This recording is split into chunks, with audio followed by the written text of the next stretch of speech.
በጣም አብርሃም ስንባል ስለቆየን በጣም ኢየሱስ ማለት አለብን። አሁን አይሁድ ብቻ ናቸው ሕግ ያላቸው፣ አይሁድ ብቻ ናቸው የመዳን ተስፋ ያላቸው። ለምነኛ ያለው አሕዛብን በርስት አለውና የምድርን ዳር ለግዛት እሰጣለሁ። ልጄ ነህ፣ ይህንን ቤት አፍርሱት እኔ በ3 ቀን እሰራዋለሁ። ምን ማለት ነው? ከህንፃ ወጥቶ ሰው ውስጥ እንደገባ ነው ኢየሱስ የነገረን። ስለዚህ ለዘላለም ከኛ ጋር ነው የሚኖረው። ማደሪያ ቀይር ያለው ነው።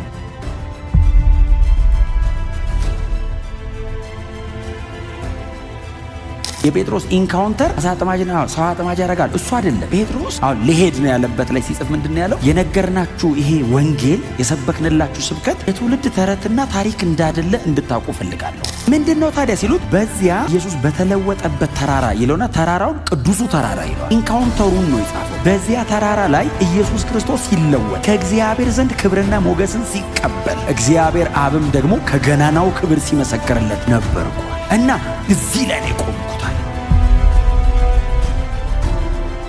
የሚያነጻጽረው ከዘላለማዊ መለኮትነቱ እንደ አብና እንደ መንፈስ ቅዱስ ከፈጣሪነቱ አንጻር ብቻ ሳይሆን ከሰውነቱ ከማዳኑና ከትንሣኤው ጋር ነው የሚያነጻጽረው። በፍጥረት ታሪክ ለዘላለም አብ አክብሮ ዙፋን ላይ ያስቀመጠው የምናውቀው ጌታ ኢየሱስ ክርስቶስ ነው። እግዚአብሔር ዙፋኑ ለዘላለም ነው ያለው። ልጄ ያለው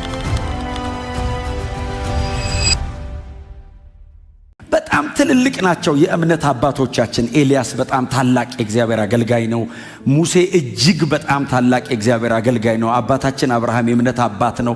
መጽሐፍ ቅዱሱ ላይ የተሰጣቸው ቦታ ትልልቅ ስለሆነ ነው አይደል? በቤተ ክርስቲያን ውስጥ በዘመናት መካከል በጣም ትልልቅና ታላላቅ ሆነው የኖሩት። ኢየሱስ ግን ወደር የለውም። በጣም አብርሃም ስንባል ስለቆየን በጣም ኢየሱስ ማለት አለብን። ጌታ ኢየሱስ ክርስቶስን የዚህ መልእክት ጸሐፊ የነበረው ወንድም የሚያነጻጽረው እንግዲህ ቁጥር 2 እና ቁጥር 3 ላይ በስምም በማዕረግም በክብርም በጣም አድምቆና አግንኖ ያሳያቸውን ኢየሱስ ክርስቶስን ቁጥር 4 ላይ ከመላእክት ጋር ለንጽጽር ያቀርበዋል። እና ጌታ ኢየሱስ ክርስቶስ ከመላእክት ለዘላለም የላቀ ነው። መላእክት የሱ ፍጡራን ናቸው። ጌታ ኢየሱስ ክርስቶስ ነው የፈጠራቸው።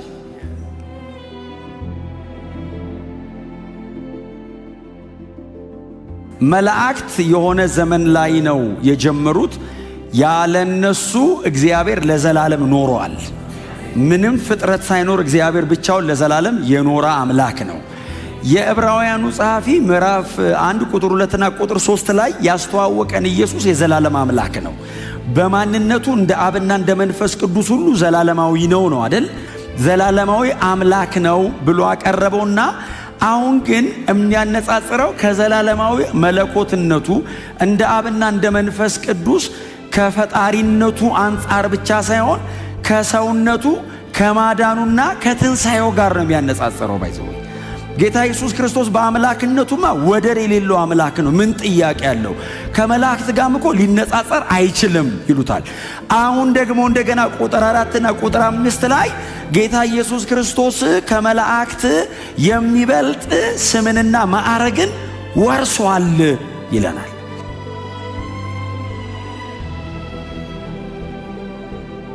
ከመላእክት የሚልቅ ስም ኢየሱስ ይዟል። መላእክት ማንኛውም ሊሆን ይችላል ስማቸው፣ የወል ስማቸው መላእክት ነው።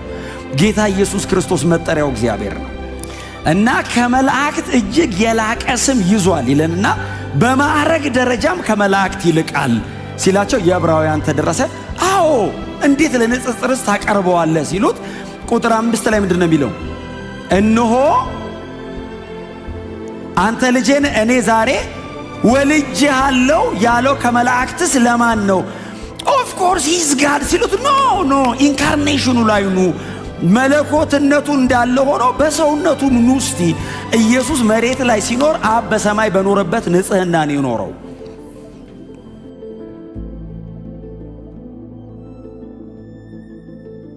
እና ጌታ ኢየሱስ በመለኮትነቱ ከማንም ጋር አይነጻጸርም። ይህም ሰውዬ በመለኮትነቱ ለንጽጽር እያቀረበው ሳይሆን ሪዴምቲቭ ወርክ የማዳን ሥራ ሲሰራ መሬት ላይ ሲመላለስ ሲወጣ ሲገባ ሲደክመው ሲተኛ ሲነሳ ሲርበው ሲበላ ሲጠጣ ማንኛውም ሰው መሬት ላይ ሲኖር እንደሚኖረው ኢየሱስ 33 ዓመት ተኩል ሲኖር ወደር አልባ ነው ንጽሕናው። ኢየሱስ ቅዱስ ነኝ ሲል ኃጢአት አልሰራም ሳይሆን የኔ አይነት የለም ማለት ነው። ዩኒክነስ ነው እንጂ ያደርጋል አያደርግም ኖ የለም እሱ ውስጥ ኃጢአት። መጽሐፍ ቅዱስ ሲናገር ኃጢአት የማይሰራውን አይደለም የሚለው ኃጢአት የማያውቀውን። ኃጢአት አትስራ ይላል እንጂ ኤክስፔሪየንስ አድርጎት አያውቅም። ኢየሱስ የተወለደ ቀን መላእክት እንደዚህ ብለው ጠበቁ እስኪወለድ። ሊያዩ እኮ ነው እግዚአብሔር ወልድን ኢንካርኔት ያረገ ቀን ከሰው እኩል ነው ያዩት። ልክ ሲያዩ ክብር በአርያም ደስታ ለሰው ልጆች ሁሉ።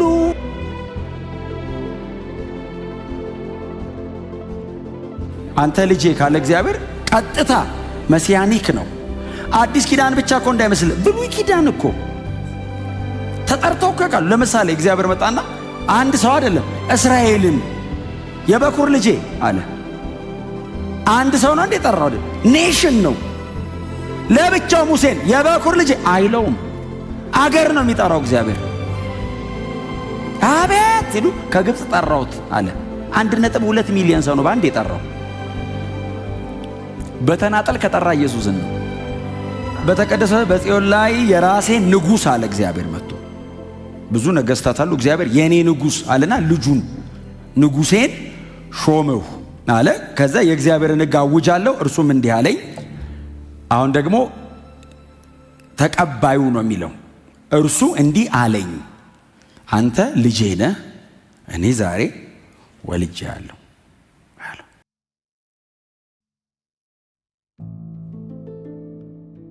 ከዛ ልጅ ከሆነ ኢንሄሪታንስ አለው፣ የሚወርሰው አለው ርስት። ስለዚህ ለምነኝ አሕዛብን ለርስት የምድርን ዳር ለግዛት እሰጣለሁ። በመስቀል ሥራ ዓለምን ታድናለህ አለው። አሁን አይሁድ ብቻ ናቸው ሕግ ያላቸው፣ አይሁድ ብቻ ናቸው የመዳን ተስፋ ያላቸው። ለምነኝ አለው አሕዛብን ለርስት አለውና የምድርን ዳር ለግዛት እሰጣለሁ። ልጄ ነህ አለ። የተጠመቀ ቀን ትዝ ይላችኋል። ዮሐንስ ወንጌል ሰማይ ከፈተ እኮ ይላል። መጥምቁ ዮሐንስ ብቻ ነው ዝግጁ ስለነበር የሰማው። ሌሎቹስ ነጎድጓድ ነው እንዴ አንተ ሰው እኮ ከባድ ነው አንተ ተናገረ ምን አለ ቢሉ። በእርሱ ደስ የሚለኝ የምወደው ልጄ አለ አብ።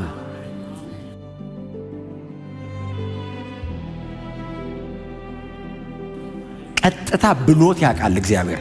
አባቶቻችን ተገልጦላቸው ብቻ አይደለም የእግዚአብሔር ልጅ ያሉት፣ እግዚአብሔር ቀጥታ ልጄ ብሎ ያውቃል። ለጴጥሮስ፣ ለዮሐንስ፣ ለያዕቆብ ደግሞ ትዝ ይላችኋል ተራራው ላይ። ከዛ እንደዛ ደክሟቸው በፀሐይ የገሊላ ተራራ ነው በጣም ረጅም ነው። በዚህ ይዟቸው ወጥቶ አናት ላይ ሲደርሱ በቃ ናፕ እናርግ አይደለም ያለው እንጸልይ። መለኮት መሆኑ ገብቶን እንኳን እኛ እኮ እንሰቃያለን። እነሱስ ገና ማን እንደሆነ እኮ አላወቁ። የሆነ ሰዓት ላይ ነብይ ይመስላችኋል፣ የሆነ ሰዓት ተአምር አድራጊ፣ የሆነ ሰዓት ላይ ደግሞ ጥለነው እንሂድ እንደ ይላል። በጣም ኮንትሮቨርሻል ነው። ዝብርቅርቃቸውን ነው ያወጣው እና ገና እያጣሩት ነው። እና ተኙ። እዚህ ምዕራፍ ማቴዎስ 17 ላይ ሲተኙ ኢየሱስ ጸሎት ቀጠለ። ባይዘው እኔ በጣም የሚገርመኝ ኢየሱስ መቼም እንደማይተወን እኮ እርግጠኛ የምትሆኑት ወንጌላትን እኮ ስታነቡ ነው። እየተኙ ከእናንተ ጋር ሁለተኛ አልቀጥልም አይልም።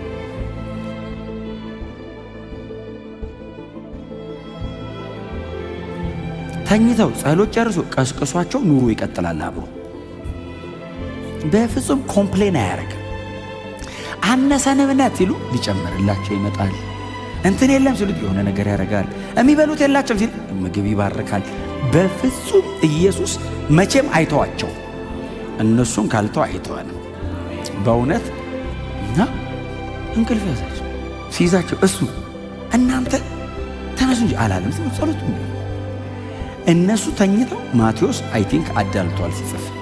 ማርቆስ ምን አለ? ማርቆስ 9 ላይ ማርቆስ የጴጥሮስ ስብከት ትንታኔ ነው። የማርቆስ ወንጌል በጣም አጭርና ግልጽ ነች ወንጌሏ። የጴጥሮስ ስብከትም ያው 7 ደቂቃ አጭርና ግልጽ ነው። የጴጥሮስም ስብከት ከዮሐንስ ጥምቀት እስከ ኢየሱስ ዕርገት ነው የጴጥሮስ ስብከት። የማርቆስ ወንጌልም ከዮሐንስ ጥምቀት እስከ ኢየሱስ ዕርገት ራሷን ኤክስፖዝ ያደርጋት።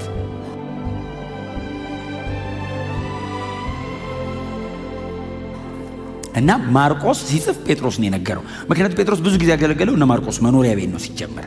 እዛ ማርያም የምትባል እናት ነበረች ሐዋርያት ሥራ ላይ። እና ሲጽፍ ጴጥሮስ ነው የነገረው። ጴጥሮስ ደግሞ ነበረ። ሶስት ናቸው። ተኝተዋል። ተኝተን ነበር ብሎት ነው ማቴዎስ በኋላ ላይ ነው የሰማው ሲጽፍ። እሺ ያን ምዕራፍ 9ን ሲጽፍ እሺ ሲለው ኢየሱስ የተለወጠበት ተራራ ያዛ ትራንስፊግሬሽን ማውንቴን የጴጥሮስ ኢንካውንተር ነው እሱ። ባይዘው የጴጥሮስ ኢንካውንተር አሳ አጥማጅና ሰው አጥማጅ ያደርጋል እሱ አይደለም። ጴጥሮስ ሁለተኛ ጴጥሮስ አይደል? ሁለተኛ ጴጥሮስ ምዕራፍ 1ን ሲጽፍ ኦልሞስት 66 67 ዓመቱ ነው ወደ ጌታ የሄደበት ማለት ነው። አሁን ሊሄድ ነው ያለበት ላይ ሲጽፍ ምንድነው ያለው? የነገርናችሁ ይሄ ወንጌል የሰበክንላችሁ ስብከት የትውልድ ተረትና ታሪክ እንዳደለ እንድታውቁ ፈልጋለሁ። ምንድነው ታዲያ ሲሉት በዚያ ኢየሱስ በተለወጠበት ተራራ ይለውና ተራራውን ቅዱሱ ተራራ ይለዋል።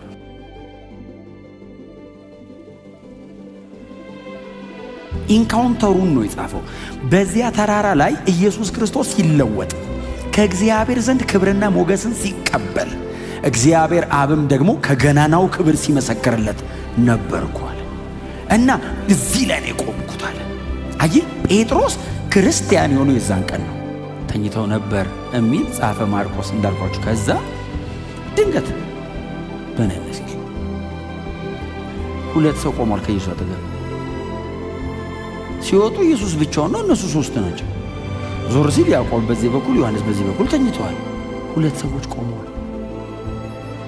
ጌታ ሆይ ማርቆስ ይጽፍ ምን እንዳለ ታውቃላችሁ? የሚናገረውን አያውቅም ነበር፣ የሚናገረውን አላውቅም ነበር ብሎት።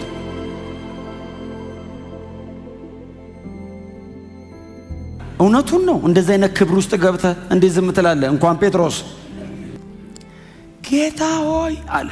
ያዕቆብና ዮሐንስም ብድግ አሉ። ኢየሱስ ፊቱ ተቀይሯል፣ ተለውጧል።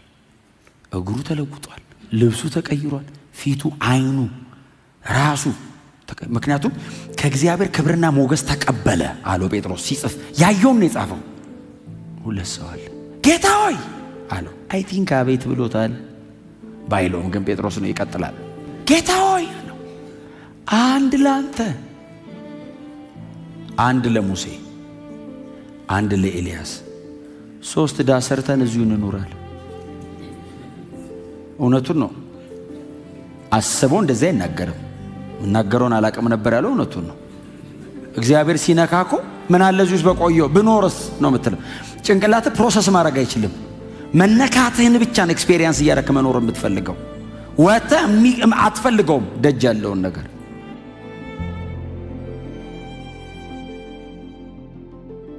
አልሄድም አለ። እንደዚህ አይነት ነገር በህይወቱ ላይ ባገኛቸው ስኬቶች መካከል እንደዚህ አይነት ደስታና የእግዚአብሔር መገኘት አይቶ አያውቅም። ከምንም ይሄ ይበልጣል አለ። ምንም ይቅር፣ እዚሁ እንኑር፣ 3 ዳስ እንስራ አሉ። እሺ ቢል አሁን ኢየሱስ እሺ እንስራ ቢል ዳስ ይዞ እኮ አልወጡ። እኔ ያዕቆብና ዮሐንስን ነው የሚልከው እንጂ እሱ አይሄድ። ከዛ ኢየሱስ ከ3ቱ ጋር ያንን ክብር ጴጥሮስ እንደዚህ እየለፈለፈ እያለ እኔ አሁን በጣም ይገርመኝ እኮ ሙሴና ኤልያስን ዝም ብሎ ነው ያወቃቸው። እንደ ያዕቆብና እንደ ዮሐንስ ነው ያወቃቸው። አልገመተም። አንተ ከ1000 ምናምን ዓመት በፊት የነበረ ሰው እኮ እዚያውን ቢመጣ እኮ ያጥንት ስትራክቸሩ ራሱ እኮ የኛ አይነት ላይሆን ይችላል። ከለሩ ቁመናው ምኑ አለ ምኑም እኮ ያንተ አይነት እኮ አይደለም። ሙሴን እንዴት አድርገህ ነው የምታውቀው ብርሃን ካልሆነ?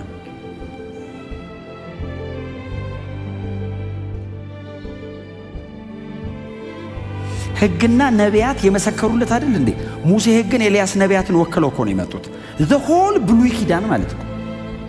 ኒው ቴስታመንትስ እነሱ ቆመዋል። ስለዚህ እግዚአብሔር ልጄ ነው ያለው ወደ ብሉይም ወደ አዲስም ነው። ለስሜ ቤት የሚሰራ እርሱ ነው፣ እኔም የመንግስቱን ዙፋን ለመቼ ለዘላለም አጸናለሁ። የሰለሞን ዙፋን ስንት ዓመት ነበር? 40። እግዚአብሔር ዙፋኑ ለዘላለም አጸናለሁ ነው። ቁጥር 14 ላይ ዕብራውያን ምዕራፍ 1 ቁጥር 5 ላይ የተጠቀሰው ቃል ቁጥር 14 ላይ አባት ሆነዋለሁ እርሱም ልጄ ይሆናል። ይሄ ቀጥታ ለኢየሱስ ነው። ቤት ይሰራልኛል። ያው ታውቃላችሁ አይደል? ይሄንን ቤት አፍርሱት እኔ በ3 ቀን እሰራዋለሁ። ምን ማለት ነው? ከህንፃ ወጥቶ ሰው ውስጥ እንደገባ ነው ኢየሱስ የነገረን። ስለዚህ ለዘላለም ከኛ ጋር ነው የሚኖረው። ማደሪያ ቀይር ያለው ነው።